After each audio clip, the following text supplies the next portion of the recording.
ketua kelas Khairul Adam. Ayo kita baca doa bersama. Doa dimulai. Bismillahirrahmanirrahim. Rabbi zidni ilman warzuqni fahman wasi'an.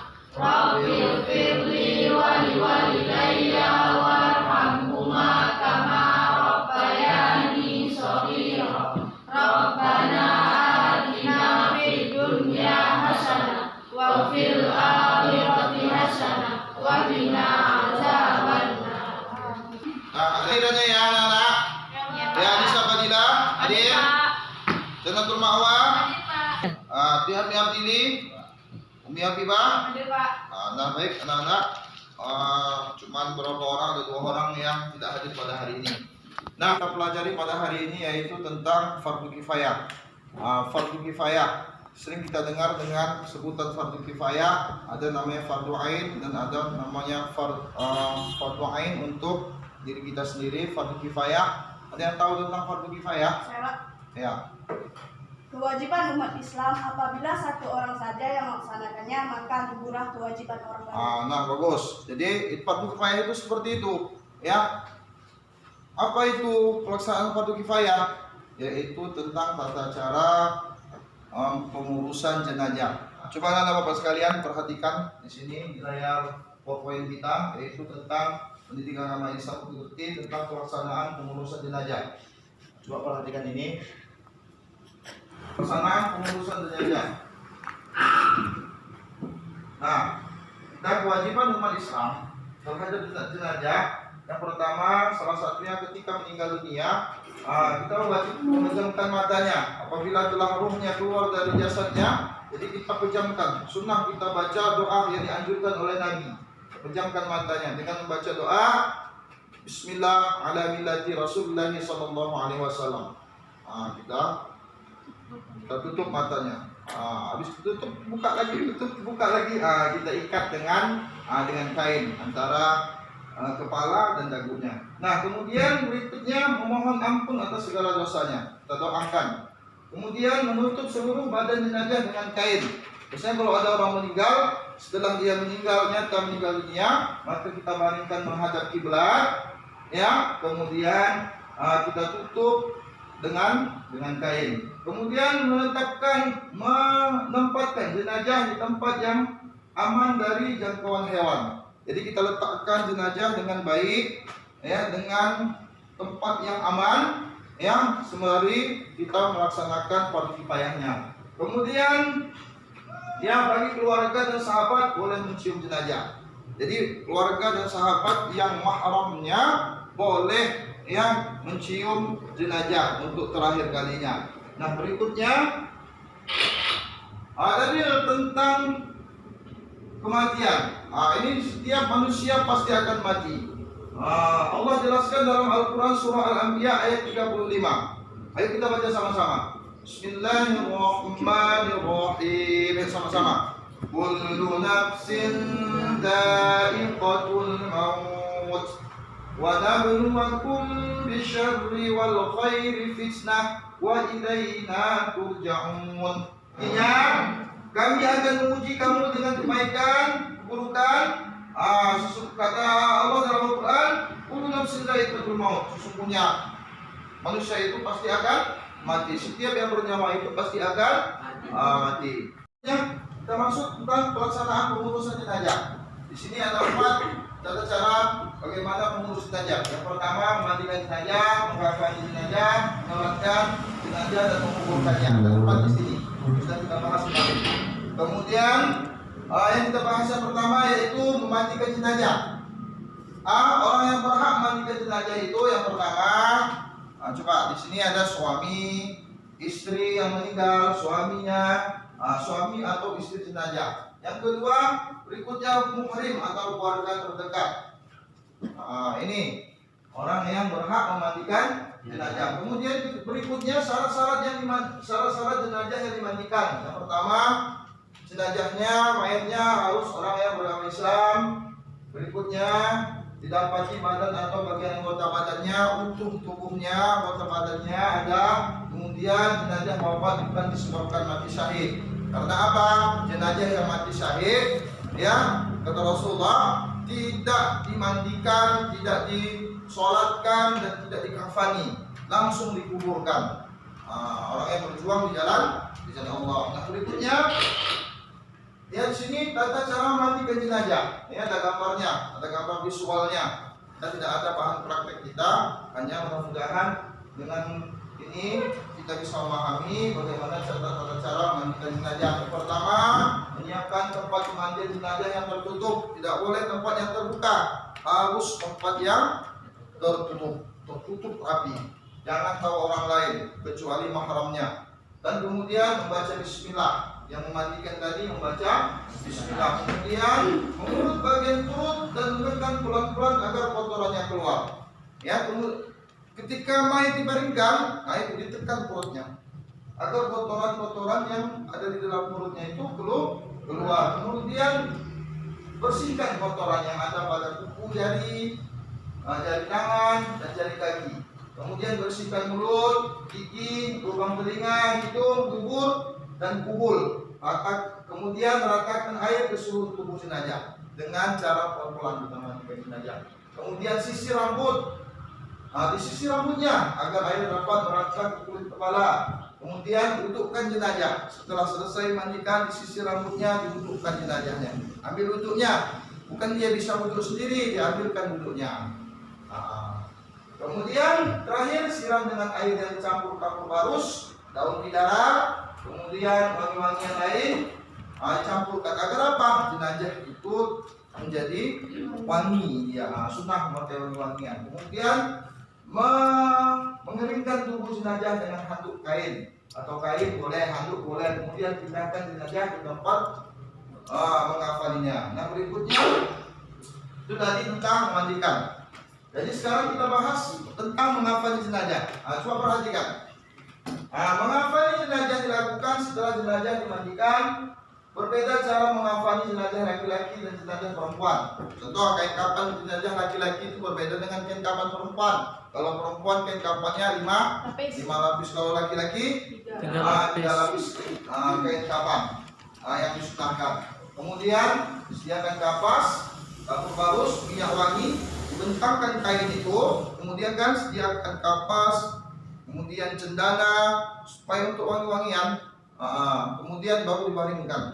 Setelah dibaringkan, baru kita siap untuk menutup jenazah dengan kain kafan. Nah, berikutnya tata cara menyolatkan jenazah. Tapi di sini menyolatkan jenazah ini ada beberapa cara melaksanakan sholat jenazah. Tidak seperti melaksanakan sholat 5 waktu. Ada yang tahu tentang berapa takbir tentang sholat jenazah? Saya, Pak. Ya, ini coba. Si Irfan, ya. Irfan ya, coba Irfan. Ya. Fan, coba Fan. Tata cara sholat jenazah terbagi menjadi 4.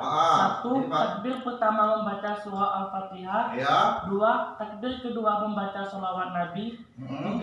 Takbir ketiga doa untuk mayit. 4. Takbir keempat doa kedua untuk mayit. Oke. Ada syaratnya. Mempunyai syarat. Apa syaratnya itu? Dalam menyolatkan jenazah ada beberapa syarat. Yang pertama, menutup aurat. Jelas menutup aurat seperti melaksanakan sholat seperti biasa. Kemudian suci badan, pakaian, dan menghadap kiblat untuk kita. Kemudian dilaksanakan sesudah jenazah dimandikan atau dikafani. Syaratnya jenazah itu sudah dimandikan, sudah dikafani. Kemudian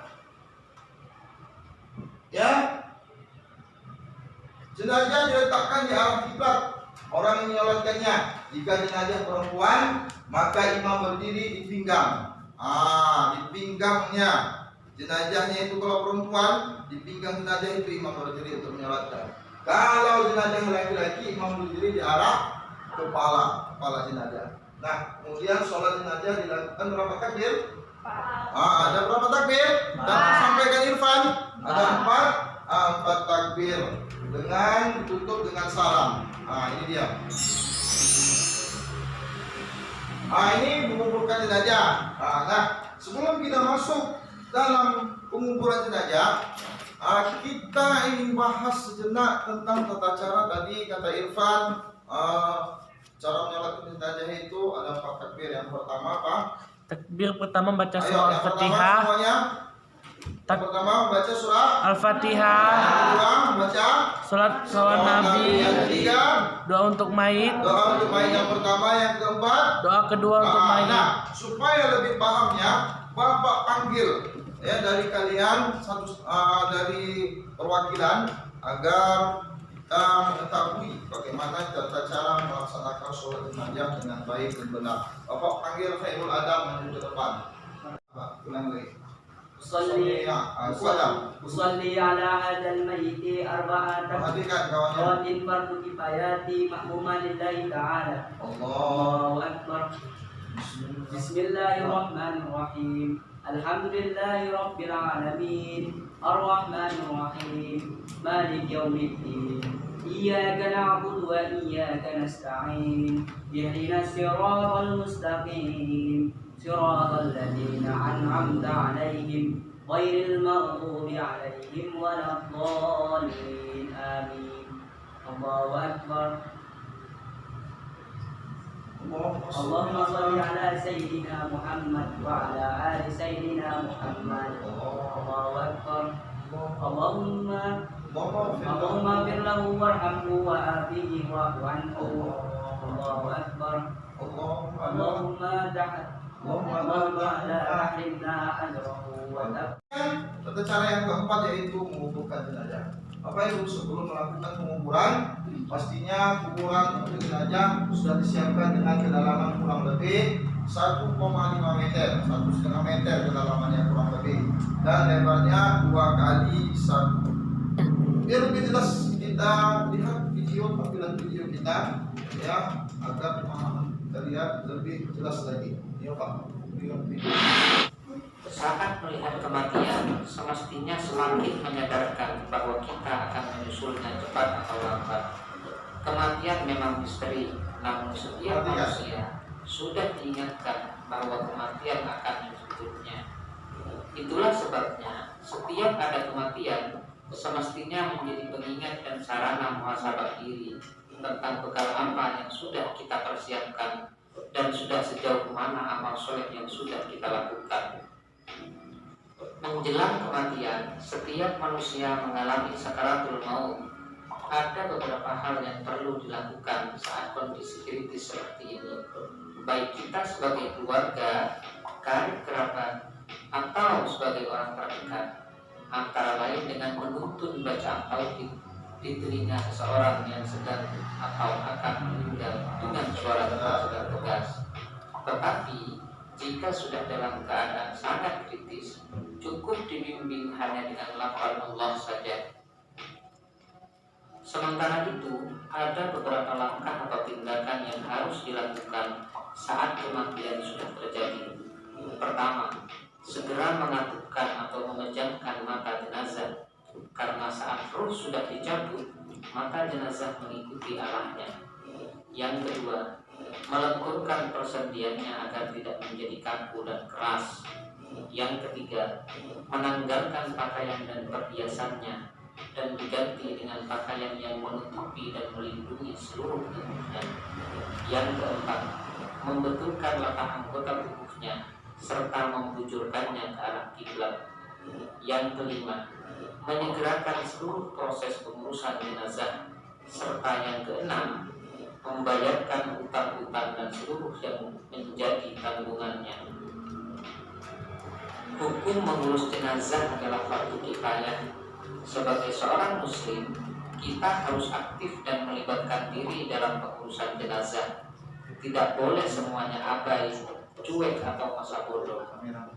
Mengurus jenazah meliputi 4 hal, yakni memandikan, mengkafani, menyolatkan, dan menguburkan. Kameranya enggak di itu.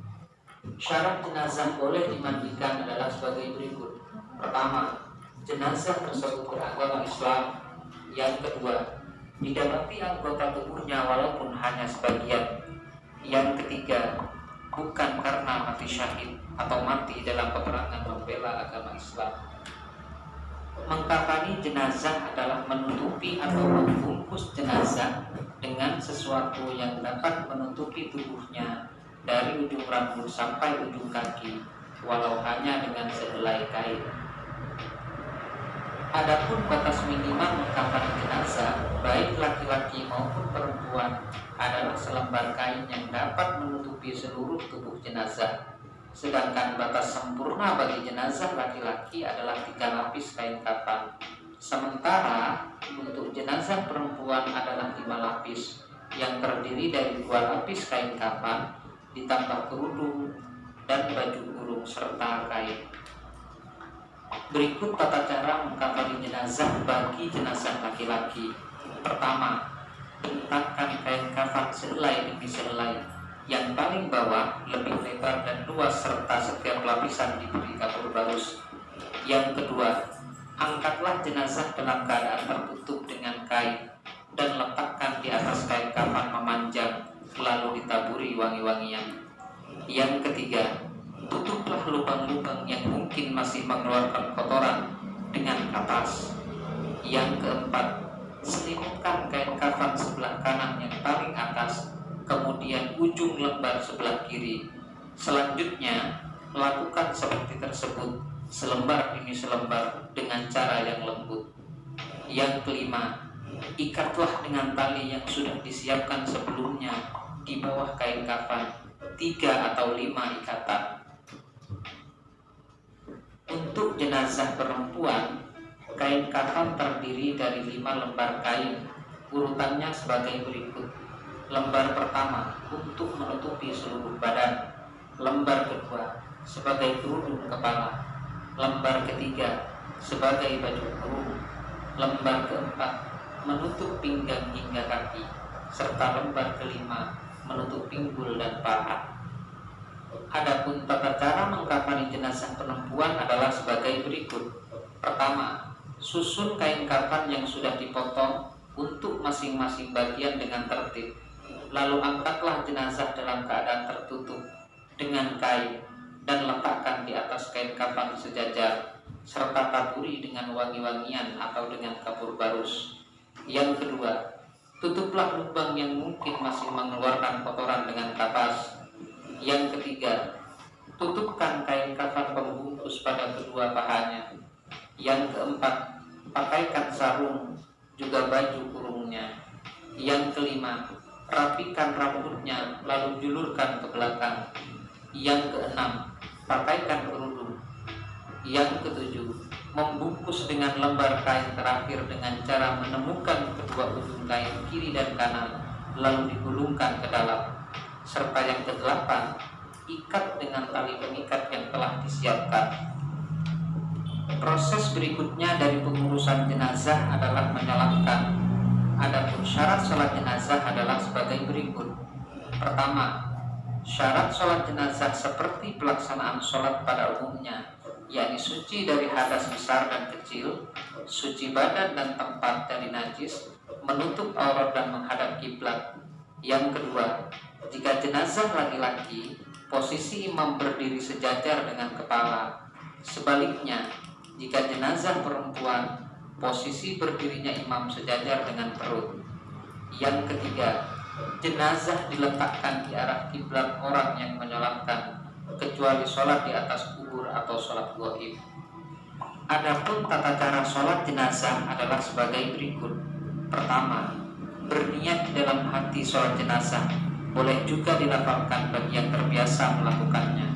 Berikut contoh niat sholat jenazah untuk jenazah laki-laki. Usolli ala hadzal mayyiti arba'a takbiratin fardu kifayatin lillahi ta'ala. Yang kedua, takbiratul ihram atau takbir pertama. Setelah itu membaca surat Al-Fatihah. Yang ketiga, lakukan takbir yang kedua. Lanjutkan membaca sholawat atas Nabi Muhammad. Usahakan membaca sholawat yang lengkap seperti bacaan sholat pada tahiyat akhir. Yang keempat, takbir lagi yang ketiga, lalu berdoa pada jenazah dengan bacaan sebagai berikut untuk jenazah laki-laki. Allahumma ufir lahu warhamhu wa'afihi wa'fu anhu wa akrim nuzulahu wa wassi' madkhalahu waj'alil jannata maswaahu. Yang kelima, lanjutkan takbir yang keempat yang diiringi dengan doa sebagai berikut untuk jenazah laki-laki. Allahumma la tahrimna ajrahu wa la taftinna ba'dahu waghfir lana wa lahu. Kemudian yang terakhir diakhiri dengan membaca salam. Tahapan berikutnya dari pengurusan jenazah adalah menguburkan. Adapun urutan penguburan jenazah adalah sebagai berikut. Pertama, jenazah diangkat untuk diletakkan dalam kubur, lakukan secara perlahan. Yang kedua, jenazah dimasukkan ke dalam kubur. Yang ketiga, di dalam liang lahat, jenazah diletakkan dalam posisi miring di atas lambung kanan bagian bawah dan menghadap ke arah kiblat. Yang keempat, pipi dan kaki jenazah supaya ditempelkan ke tanah dengan membuka kain kafannya. Yang kelima, waktu menurunkan jenazah ke liang lahat, hendaknya membaca doa sebagai berikut. Bismillahi wa ala millati Rasulillah. Yang keenam, jenazah diletakkan di dalam rongga liang lahat dan tali temali dilepaskan. Yang ketujuh, keluarga terdekat memulai menimbun kubur dengan memasukkan 3 genggam tanah yang dilanjutkan penimbunan sampai selesai. Yang kedelapan, hendaklah meninggikan makam kira-kira sejengkal sebagai tanda agar tidak dilanggar kehormatannya. Yang kesembilan, ditaburi dengan bunga sebagai tanda sebuah makam dan diperciki air yang harum dan wangi. Yang kesepuluh, setelah selesai penguburan diakhiri dengan doa dan memohon ampunan kepada Allah.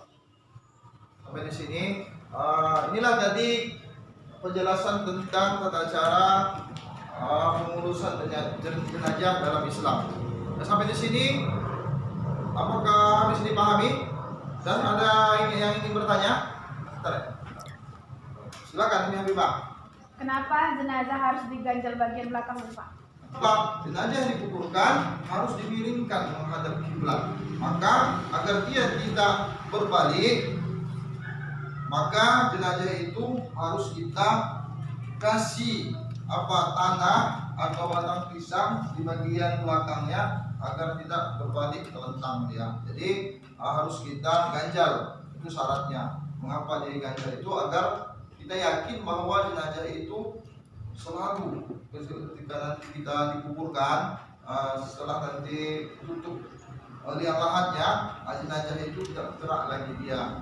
Karena maksud bergerak itu bisa nanti ketika nanti dia ditimbun, kena nanti liang lahatnya itu, ditakuti jenazah itu nanti dia bergeser. Makanya disendal dengan tanah atau hal yang lain, atau batang pisang kalau kita tanah atau batang pisang. Nah, berikut itu aja. Nah, berikutnya kalau sudah dipahami, sudah bisa dipahami, Bapak ingin berikan tugas buka LKPD halaman 23. Coba buka halaman 23. Di situ ada kegiatan tugas mandiri, ya, ada pilihan berganda 10 soal dan juga ada essay test. Tolong silakan dikerjakan. Nah, mungkin hanya ini yang dapat kita sampaikan tentang tata cara pelajaran kita hari ini melaksanakan pengurusan jenazah. Kita akhiri dengan ucapan alhamdulillahirabbil alamin. Bapak akhiri, assalamualaikum warahmatullahi wabarakatuh. Waalaikumsalam warahmatullahi wabarakatuh.